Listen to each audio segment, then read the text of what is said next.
રશિયાનો યુક્રેનના પરમાણુ પ્લાન્ટ પર ડ્રોન હુમલો, ન્યુક્લિયર એજન્સી એલર્ટ.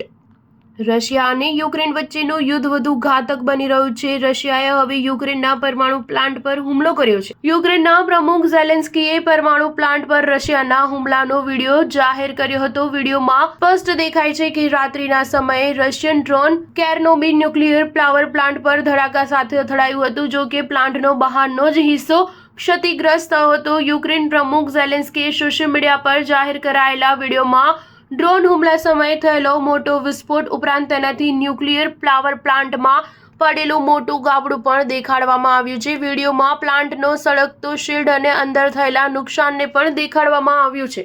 આખી રાત રશિયાએ યુક્રેન પર ડ્રોન હુમલા કર્યા હતા, જેમાં આ ન્યુક્લિયર પ્લાન્ટને પણ નિશાન બનાવવામાં આવ્યો હતો. બીજા દિવસે સવારે આ પ્લાન્ટની ચકાસણી કરવામાં આવી હતી. જો કે રેડિએટર લેવલ સ્થિર હોવાનું જણાતા યુક્રેને રાહતનો શ્વાસ લીધો હતો.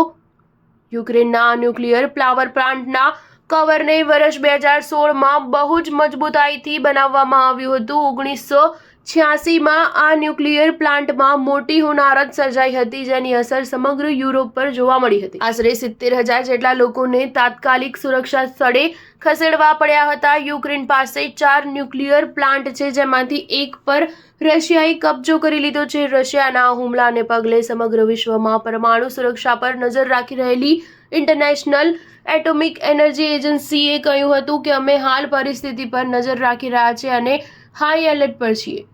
બીજી તરફ રશિયાએ દાવો કર્યો હતો કે અમે યુક્રેનના ન્યુક્લિયર પ્લાન્ટ પર કોઈ જ હુમલો કર્યો નથી. અમારું સૈન્ય ક્યારેય ન્યુક્લિયર પ્લાન્ટ પર હુમલો નહીં કરે. અમેરિકાના પ્રમુખ ડોનાલ્ડ ટ્રમ્પ દ્વારા યુદ્ધ ખતમ કરવા માટે વાટાઘાટોની દિશામાં વાતચીત ચાલી રહી છે. આ પ્રયાસો પર પાણી ફેરવવા યુક્રેન આ દાવા કરવા લાગ્યું છે. સ્ટાર ન્યૂઝ 7 હંમેશા સચ્ચાઈની સાથે.